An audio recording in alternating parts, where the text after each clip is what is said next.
Well, hello. Welcome, ladies and gentlemen. Welcome, NoleFam, to another episode of our Australian Open Novak Weekly Special. Joining me today is my co-host, Srihari Ravi, and our very good friend, Jayson Schroeder, the deputy editor for Novak's books. Gentlemen, another Novak match day, another stressful Novak match day, something that we were definitely not expecting, especially after today's Sunday's match. So, Jay, let's start with you, buddy. Give me your first thoughts, your first impressions about this match? It's hard to say where to start. I think a lot of similarities with the prior match. Maybe this one wasn't quite as physical. With Popyrin having a bigger serve and able to get some more free points. I think this match was a little over 3 hours, 3 hours and 11 minutes. The last one just ticked over the 4 hour mark. So. But both four setters, another tie break. It was nice to see Novak get on the board. It was his first tie break win of this season. He'd lost his prior two, so that was encouraging. Really, it came down to the 4 set points there in set three. Novak, serving down low 40, managed to find his way out of that. Saved, got it back to deuce, then had one more he had to save. We were just talking prior to this recording starting that we wanted to rewatch those points and kind of see how they went down. But Sri recalled one point where Popyrin might have had a real chance there, but for whatever reason he got through that and then was able to win the tiebreaker. And once he got through that, I felt like he was going to win, and he did play a little bit better, I think, in the fourth set, especially in the kind of the back half after the heckler was kind of getting on him a little bit. He picked it up, but Popyrin's level also dropped a little bit too. So all in all, it's a win. You just live to fight another day, but he's going to have to raise his level to keep hanging around here. So those are my thoughts to start things off.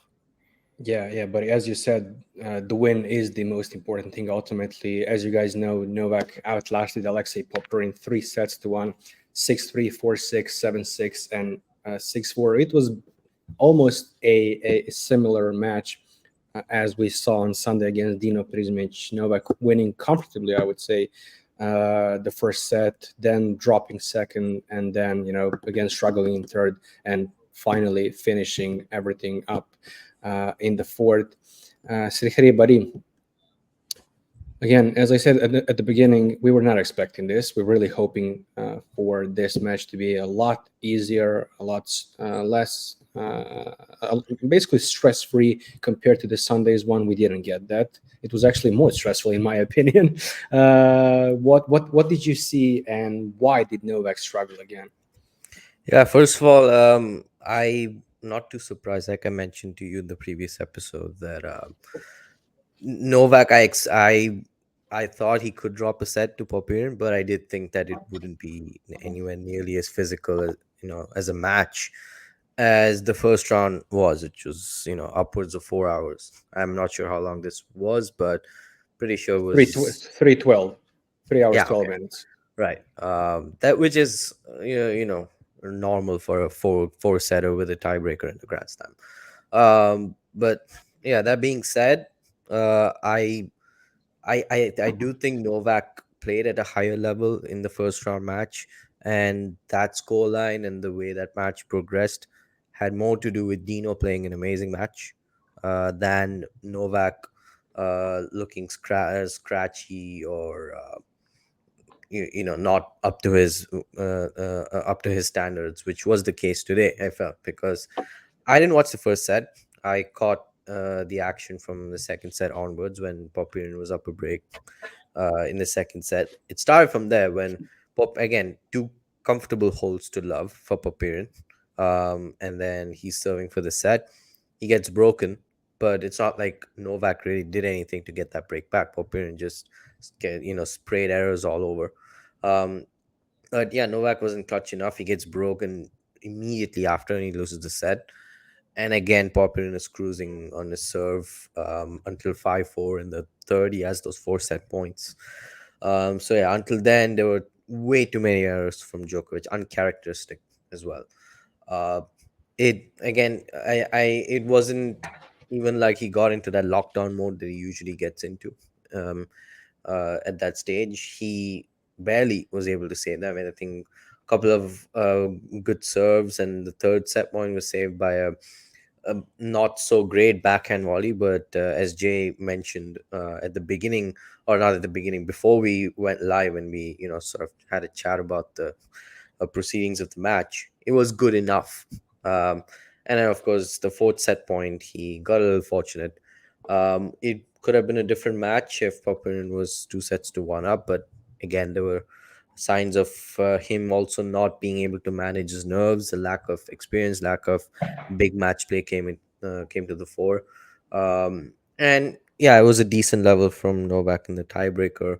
When things really picked up for him level wise, and when he started to play tennis that even resembles what Novak Djokovic is capable of, was after 2-all in the fourth set.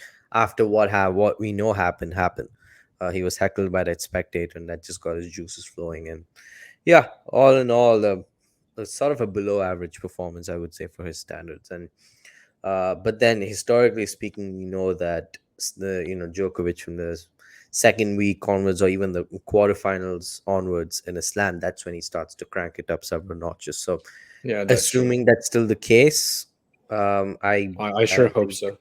yeah, I don't think there's anything to worry about just yet, but it's not going to get easier because Yeah, in the fourth round you have someone like Ben Shelton who could await him. That could again be the repeat of the U.S. Open semifinal from last year, a rather spicy one, and I'm pretty sure Shelton would. And given the fact that both players were again asked about that Yeah, quote unquote controversy, and with both Ben's and Novak celebration at the US Open, like you said, it should be and could be a spicy one. Let me welcome our co-host Mario, who is running a little bit late, but Yes. no worries. Yeah. Basically, I was turning on everything, and we had the wall, not the wall town, but basically an electricity blackout. So Oh, come on. never mind, so never- that never mind, basically never mind, happened. never mind. I It's just had it's- to wait it to be over. yeah, never mind. But It's I'm great. I'm very It's happy great to have you back, buddy. to be with you. My Yeah, Australian Open listen. started today, basically, as for Novak. First Yeah, day I haven't watched the match. As I said in the last episode that Srihari and I did, you were away with your family on a little, weekend trip. I hope you had a great time, and I'm great to it's great to have you back. Listen, before you joined us in these couple of, 6-7 minutes, we were started to analyze and discuss about Novak's today's match, and when both Srihari and Jay mentioned the stats, if you look at the stats, for example, you can basically say that it was like we had a two halves basically. In the first and in the fourth set, Novak stats both when you look at his unforced errors and winners, and first and second serve were great, exceptional. Let's say I think it was 5 unforced errors both in the first and the fourth set, while in the second and third that he lost and struggled. I think it was around 11. The serve was not as good. Around I actually have stats right here. In the second set, first serve was 63%. Second serve points 145. Similar story in the third, but again, he decided to wake up in the fourth, and the stats and both his play were much better. But let me hear your thoughts. How did you see the match itself? I didn't really like the match, the way the way Novak played his performance today. Even if I know we are seeing the tissues, so we know also that he's having a bit of a cold. But one thing that surprised me is that when I thought, how can Popyrin make sure that Novak is in trouble, and I thought that for having a chance, Popyrin should have dominated the short rallies, serving very well, and having the advantage in the short points. Instead, there was a moment in the middle of the third set. I remember checking the stats about the rally length, and Popyrin at that moment was leading 11-5 in the shots that was going 9+ shots.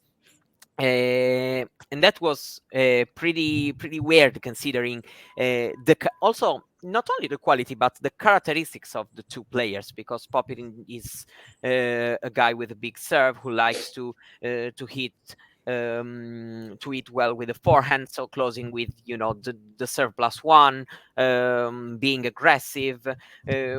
While in this matchup, you may think that Novak would have been advantaged when getting into the rally, making it 4, 5, 6 shots, and then taking advantage of Popyrin weaknesses, especially from the backhand side. So Popyrin played, I would say, very well, especially for that moment when he was serving for the second set, but then recovered quickly. Especially in the third set, he played well, in my opinion, because he got pumped up after getting the second set, and he was also, he got a couple of very, very good and spectacular lobs, I remember. So he was really, playing well, raising the level to the occasion. At the same time, Novak was really off, in my opinion. And I know that the fourth set he started playing better, but to be honest, I'm not Much really. better. Yeah, much better, but I'm still not buying. The difficulties are over. I don't know why. Maybe because it's my way of analyzing things. I'm giving more weight to the couple of sets he played bad than, for example, the reaction he did in the fourth set. As we all should. Yeah, Honestly, so we discussed that backstage before we started recording this. And let me ask you guys again here, publicly, both you, Srihari and Jay, what's the reason for this lack of Novak's level? Let's call it like that. Lack of Novak's playing level in the first two rounds at the Australian Open. Is it the wrist? Is it the cold that Mario mentioned that he experienced in the last couple of days? Is it the lack of motivation in the early rounds of the Grand Slams? We know what he achieved. Well, not only in the last couple of years, but last year especially, overtaking Rafa and Masters in weeks number 1, and he still said that he would like to win a Golden Slam this year, which of course includes Australian Open as well. But if you take a look at his last couple of Grand Slams, the level that he showed in the second week of the Grand Slams compared to the first week is almost like night and day. So is it one of those things? Is it a combination of all of those things? What do you think, Jay? I think it's impossible to know without, being right there in Novak's camp and talking to him and hearing him. I mean, I think we have to assume it's kind of a combination of all those things. I think it definitely today, his movement at times looked very sluggish. Like he just didn't want to run some of the balls down. Wasn't quite as dynamic. I think of the point where Popyrin won the second set, and he hit kind of a short ball that I think Novak was kind of caught off guard by. But you didn't see that dynamic movement, of Novak to try to get up to that ball, and Popyrin was able to lob him there, and that was a clever point. I give him credit, but just the movement at times, just looked very sluggish. So, I mean, could that be the virus? Sure. The forehand was spraying errors again, like it was in the first match, but it just doesn't seem the same weapon that it was, most of last year. Throughout the entire year, starting in Australia and French Open, all the way throughout, in Turin, where it was just a huge weapon. So, could that be maybe the wrist? Sure, it could. Could it just be like we've kind of been talking about, maybe just a difference in motivation versus last year, coming in after the deportation and just having that chip on his shoulder and I think it's definitely a different feel this year. But all those things considered, I don't think it's anything to panic about. I think Novak has been here many, many times and is capable of finding the way and battling and making his way deep into the second week. But there's definitely things to be, concerned about. And if we don't see a quick fix, at some point in the next match or two, I mean, he might not be, we won't be having too many more of these conversations. Yeah, which would suck. We'll see. Yeah, I don't want to panic. I don't think there's anything to panic about. But I have to ask you. Go I ahead. have to ask you guys. Sorry to interrupt you, buddy.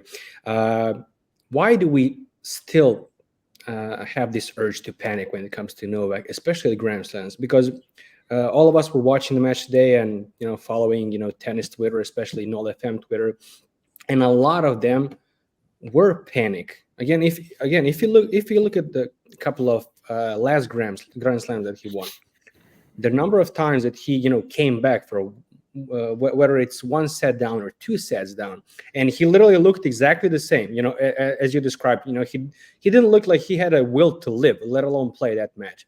And then again, he turned this. I asked Srihari last time, is Novak the ultimate switch guy? He can turn it on and off whenever he wants, and I think that all four of us believe he is.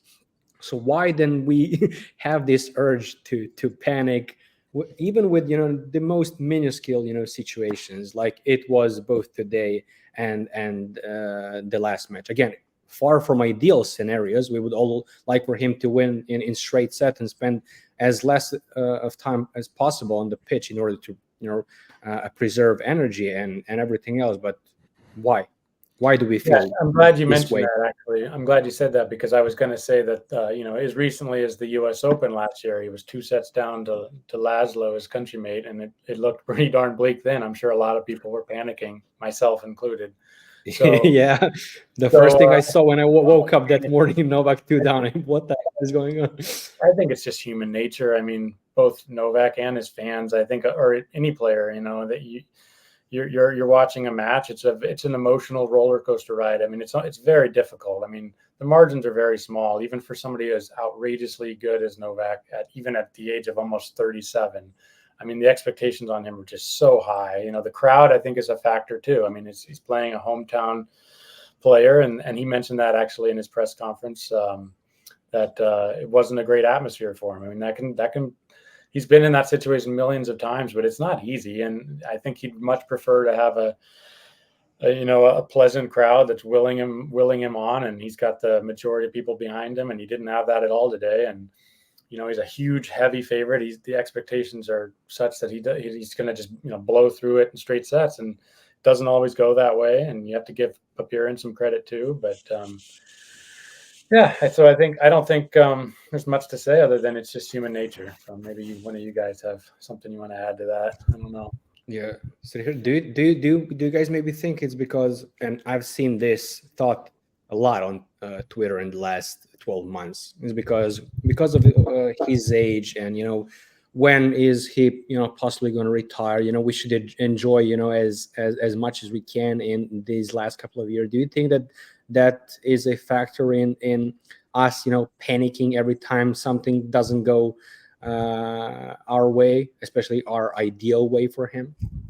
What do you think, Srihari? That too. And I think there's another factor. It's just that 99 out of 100 times we watch Novak in such matches, we see him pull through.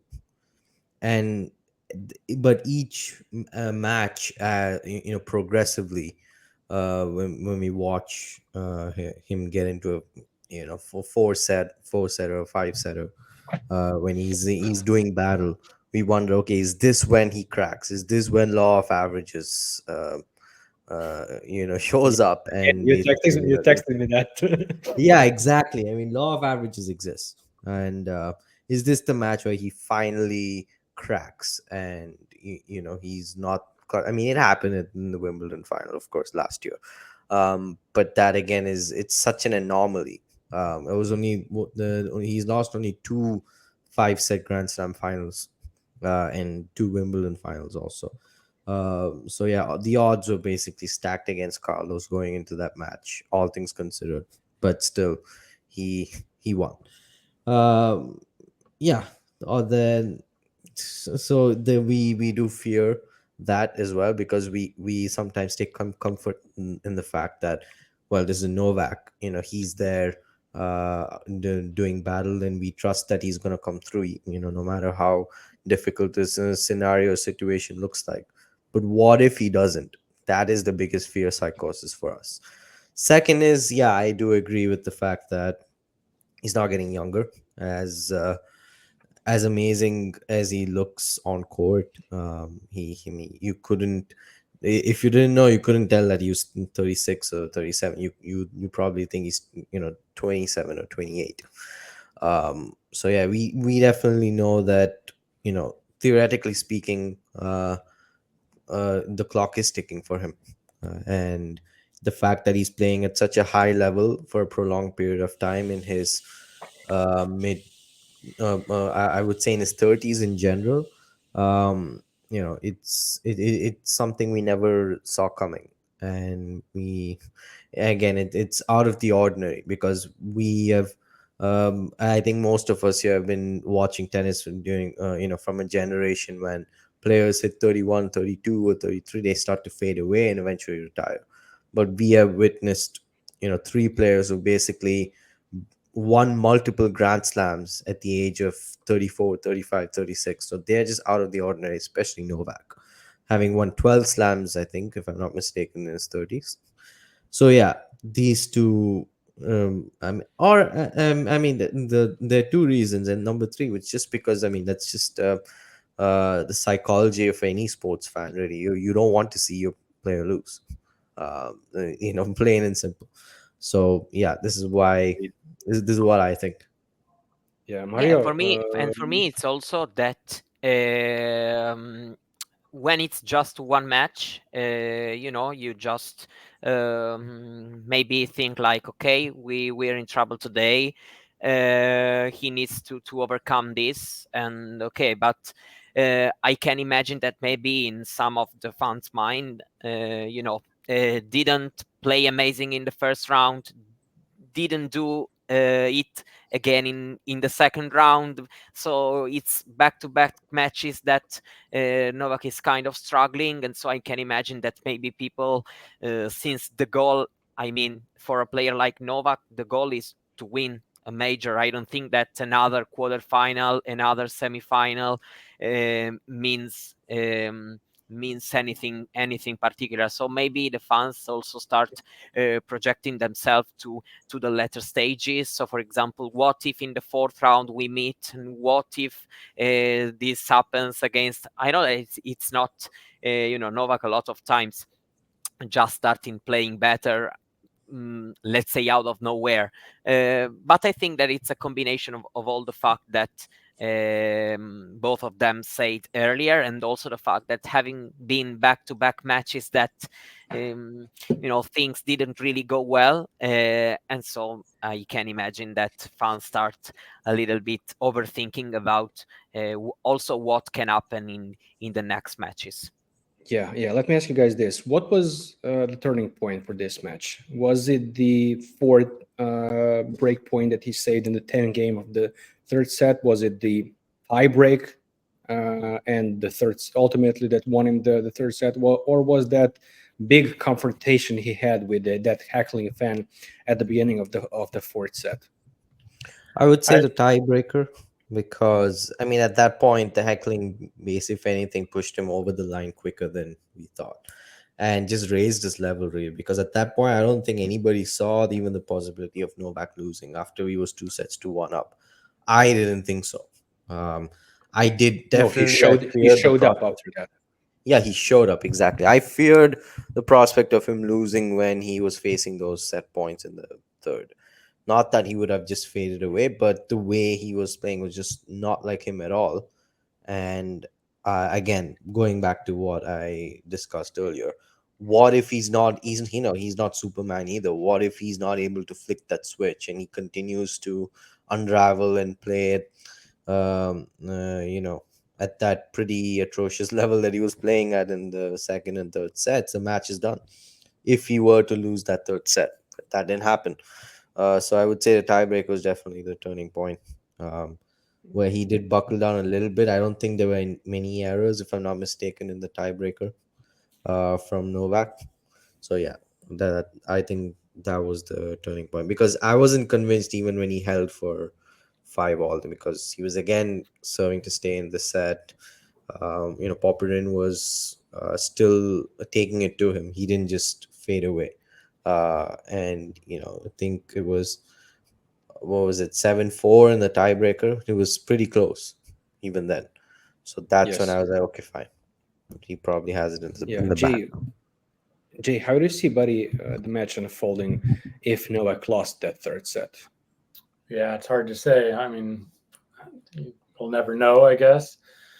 Yeah, and good for us. I can't disagree with what Srihari said, because I do feel like saving the 4 set points was monumental. I mean, that changed everything. So the fact that he was able to dig out of that at least gave hope. But I mean, it's a good point. If he doesn't win the tiebreaker, it's all for naught anyway, right? So the tiebreaker was the key. I mean, swinging that from 2 sets to 1 up versus 1 set to 2 down it's massive.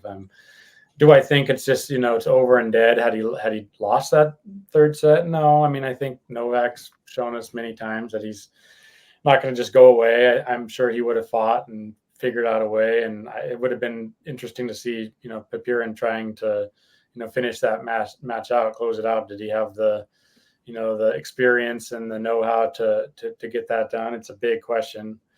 Again, we'll never know. So I'm glad I didn't have to find out, because that would have been even more harrowing. It was tough enough to survive that second and third set there. So bottom line, he found a way to get it done, and it was encouraging that in both the round 1 match and the round 2 match that he did play better in the 4th set, but both had a lot of similarities actually, because in both instances he had a number of match points on the opponent's serve and wasn't able to get it done, and had to serve it out. And he was able to do that relatively comfortably in both instances, but it would have been nice to have taken one of those opportunities in either of those matches and lighten the load a little bit. But it was encouraging to see him step up after the disappointment of not taking any of those match points and still being able to serve it out. So that's what I'd say. Yeah. By the way, this was his 30th consecutive win at the Australian Open. The last time he lost was against Cheng in 2018, if I'm not mistaken. He's also, I found out that at the Grand Slams, his record against home players is 31-1. Speaking of Australian Open, is 4-1, counting today's victory. And I was just, this is something I thought I saw on Twitter, and I went to check it out. This is only from 2008 to the present day, so maybe there was a occurrence in 2006 or 7, but this is the first time in Novak's history that he dropped a set in both first and second round and at any of the Grand Slams. No, I think it happened in No. 2018. US Open 2018. Yeah, Definitely. Yeah. Are you sure? In 2018. Yeah, Jay mentioned it too. Yeah. He lost the set Talked to about that. Djokovic Yeah. and again to Sandgren in the second set. Because I was literally checking, year by year. It was the on first time at Wikipedia. the Australian Open, yes, but not at all Grand Slams. Then I apologize. I might have missed that. and then the previous one was in 2008. That, yes, but between this there was I'm sure there was US Open in 2018. Yeah, and before that 2008, was it US Open or Wasn't in Roland Garros? Australia, that's for sure. No, this was the first time in Australia. French Open is the only slam in which this never happened There was US Open for him. Yeah, I remember he had a Cilic, I think, was in the second round in 2008 of US Open. Yeah, and somebody else in the first round. But yeah, you're right. Basically, if you check Novak's stats for the earliest round of the Grand Slams, the French Open is always the best one. Yeah. For the first, second, third, first week, he always did super well at the French Except for Open. that These freak things show never in happen. 2009 when he lost to Cole Schreiber in Yeah, straight sets. exactly. Like, Yeah, So- Cilic was the third round. At Yeah, in the 2008 at the US U.S. Open, he won his first 2 matches in straight sets. So it was the third okay. and fourth round matches where he dropped the opening sets. He lost to Cilic Okay. in the Maybe he won the match. 2008 was at Wimbledon, maybe. Maybe Wimbledon. I'll check Wimbledon. Okay, but he lost in the No, second he round. lost in the second round Yeah. against Marat Safin. He lost. Yeah, I in remember straight this. to Safin, yeah. Yeah, I don't know how I missed that because I was literally going year by year, tournament by tournament. Never mind, you guys corrected me. Yeah, I mean, I and was talking about Wimbledon because for me it doesn't matter. If he lost, he still dropped the set, and that's why I'm considering that. Fair enough. Yeah, Mario, give me your quick thoughts about the Hackling situation. I mean, what do we have to say? Not the first time it happened. Yeah, exactly. As I already mentioned, I've been highly criticized for that once, but I will what? repeat that for me, booing and heckling, it's way different. Yeah. You know, when you boo at a sport event, you know, it's not nice, but it's definitely not forbidden. And in fact, even other times I'm fine with booing, even in tennis. we saw also Novak when got booed, at times also joking with the crowd, started playing a little bit with that. Heckling, it's different because the heckler says something to you with some words, and it can hurt you. We all remember the situation with Naomi Osaka. It was definitely Indian Wells or Miami, one of those tournaments 2 years ago. Indian Wells 22, right? Was it? Yeah, exactly. Yeah, right. Indian Wells.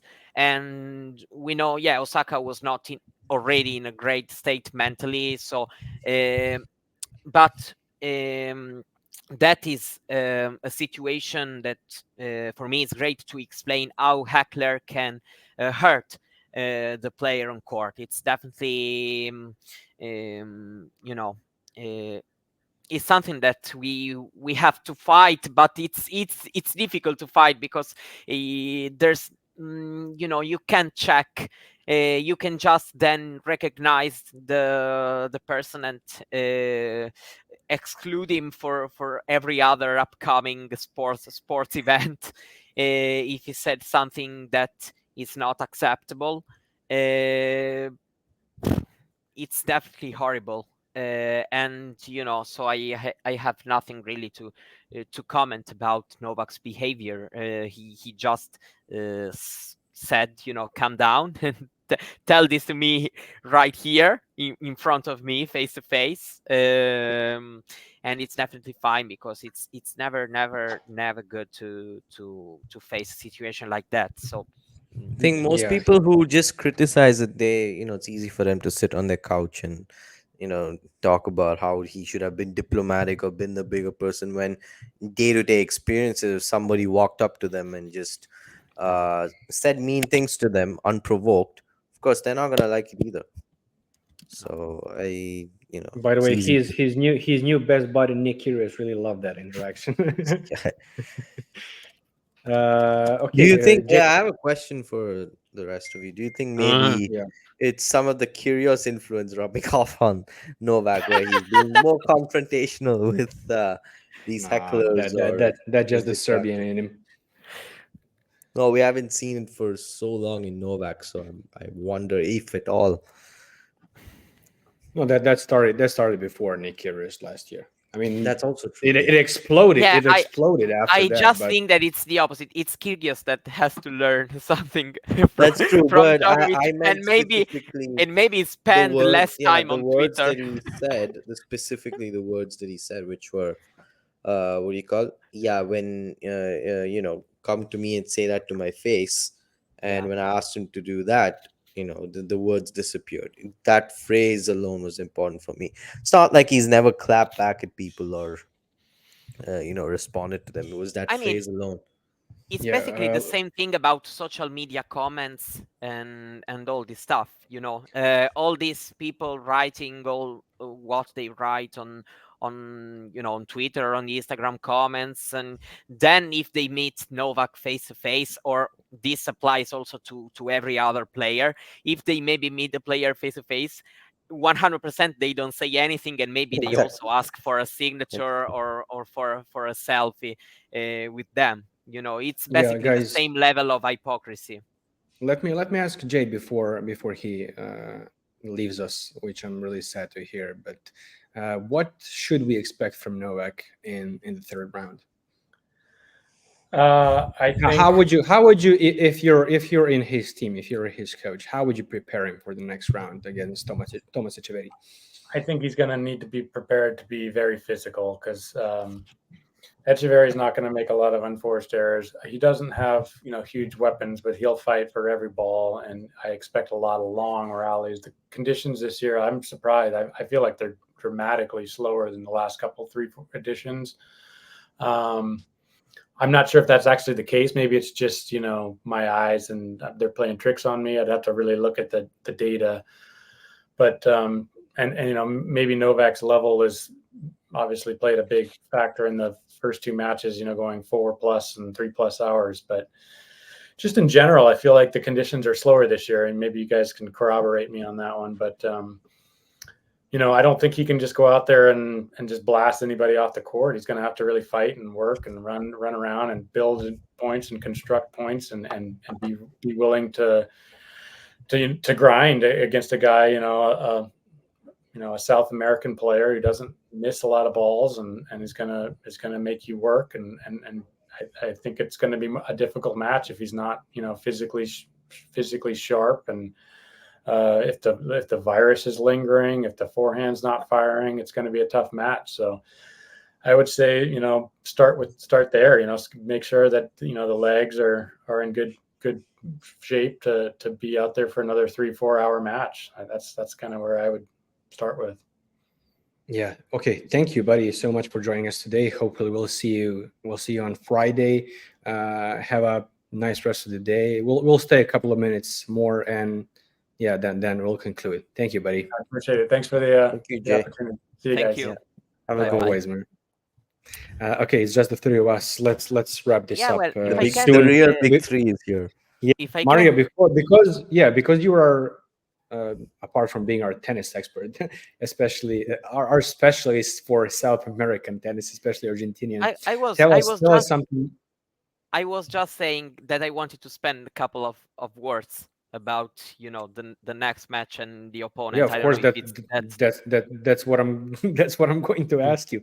What can we expect from Thomas Etcheverry in this match against Novak? They played 2 times, if I'm correct, and Novak won. Yeah, relatively comfortably both times. It was at Masters, right? One was in Rome, one in Paris. Yeah, in both Paris. last year. Yeah. So what can we it's expect the from classic him? matchup in which Novak finds himself well. I have to say, because it's mostly baseline game, rallying. Also, Novak is very good in exposing the weaker side of the opponents.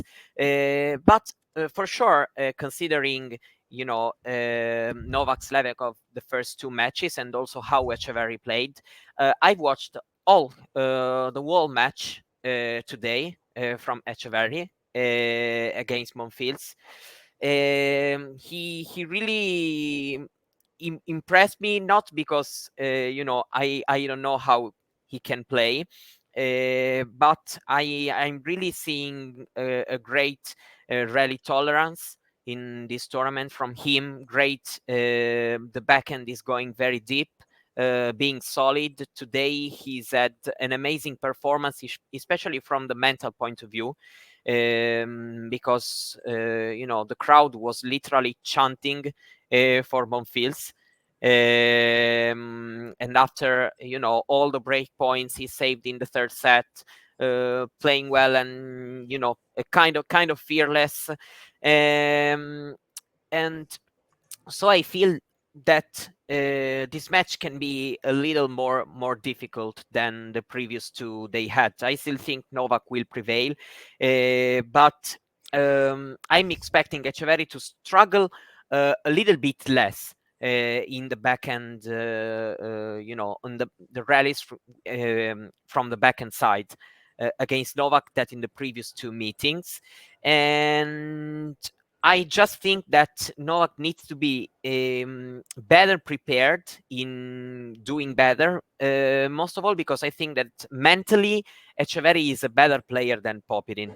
And so I think that if the match starts going toe to toe, Novak is for sure better mentally than Etcheverry. But for example, in that tiebreak, Novak played well, but Popyrin started, missed a couple of very bad forehand in a couple of points, which gave Novak also extra comfort in the tiebreak. And maybe this kind of mistake in crucial moments are not going to come. So I will suggest that it's still better, to start in a better way.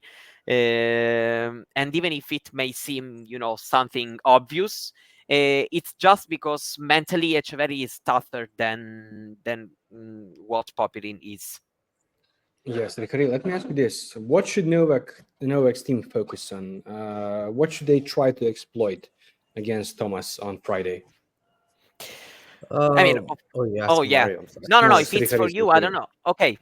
You're better suited to answer that than I am, really. So No, I don't know. I will just, saying that, of course, Etcheverry's forehand is how he likes to build a point. And so it's more or less like in the Tsitsipas matchup, Etcheverry is great when he can turn around and play, the inside in with a forehand or the inside out from the left side of the court. So he needs to use very well his backhand to try to